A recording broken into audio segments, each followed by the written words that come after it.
में Asian paints के नेतृत्व में दिख रहा है बड़ा उछाल, एक्शन, तेजी का थोड़ा थोड़ा मूड माहौल। ब्रोकरेजेस की काफ़ी रिपोर्ट्स भी आई हैं, रिपोर्ट्स काफ़ी इंटरेस्टिंग हैं। टारगेट्स बढ़े हैं, घटे हैं, और एशियन पेंट्स की मुश्किलें कब तक कम होगी, इन सब पर कुछ इंटरेस्टिंग लिखा गया है। तैयार है हमारे साथ अंश बताने के लिए सारी डिटेल्स। अंश बताइए। बिल्कुल, सबसे पहले हम पेंट इंडस्ट्री की बात करेंगे तो यहाँ पे एचएसबीसी का कहना है कि जो कंपनीज के डीलर इंसेंटिव्स थे वो अब करीब करीब सेम हो चुके हैं। तो यहाँ पे जो कंपटीशन है वो काफ़ी कम हो चुका है, जिसके चलते second half of the financial year में काफ़ी अच्छी इंडस्ट्री ग्रोथ बनती हुई नज़र आ सकती है। तो यहाँ पे जेफरीज की रिपोर्ट है, स्पेशली एशियन पेंट्स पे यहाँ पे पॉजिटिव नज़र आ रहा है। जो रेटिंग पहले अंडर परफॉर्म की थी उसे डबल अपग्रेड करके अब खरीदारी की राय दे दी है।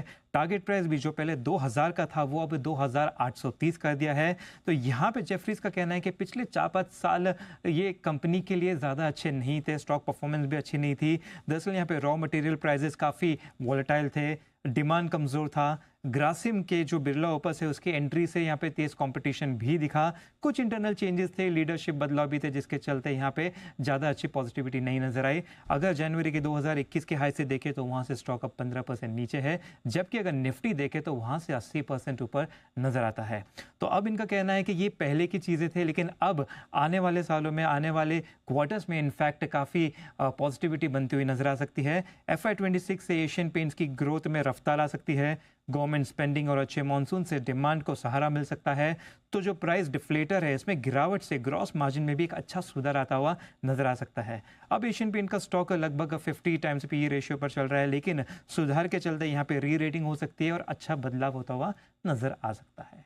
ओके, तो यह है पेंट इंडस्ट्री में भरपूर एक्शन, और इसी एक्शन को आप देख सकते हैं आगे बढ़ता हुआ भी, और कई सारे पेंट स्टॉक्स बढ़िया एक्शन में आ रहे हैं। एशियन पेंट्स पर एक बार जरा राय ली जाए, देख लेते हैं चार्ट्स पर किस तरह का एक्शन आपके लिए बनता हुआ दिख रहा है। एक बार जय से ही राय ली जाए। जय, बताएं, चार्ट्स और वायदा कारोबार के डेटा दोनों देखकर खुला तो मजबूत था, लेकिन बाजार के मूड माहौल के साथ थोड़ा नीचे आया है, कैसे देख रहे हैं आप?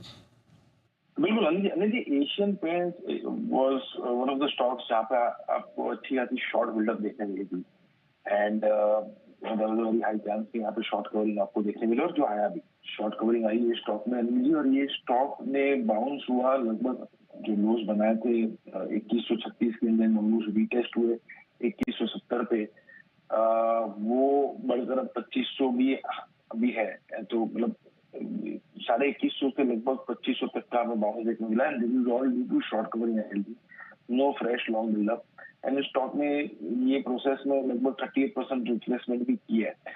तो माय पॉइंट इज दैट कि मीडियम टर्म पर्सपेक्टिव एक बाउंस आना था, मुझे भी ध्यान है कि भी बाय रिकमेंडेशन थी, और वहां से 2150-2200 रुपए से 2500 रुपए आ गया, 10% का रिटर्न आ गया। तो वो शॉर्ट कवरिंग के कारण आया। बट ओवरऑल इसका भी ट्रेंड मैं कहूँगा मीडियम टू लॉन्ग टर्म में चेंज नहीं हुआ है। I think from down to up, तो this bounce can be understood as a short covering. मेरे हिसाब से 2600 के लेवल से ऊपर की तरफ, which is a very strict resistance. 2600 के ऊपर आपको ये फर्दर एक्सटेंड हो सकता है 2750 तक।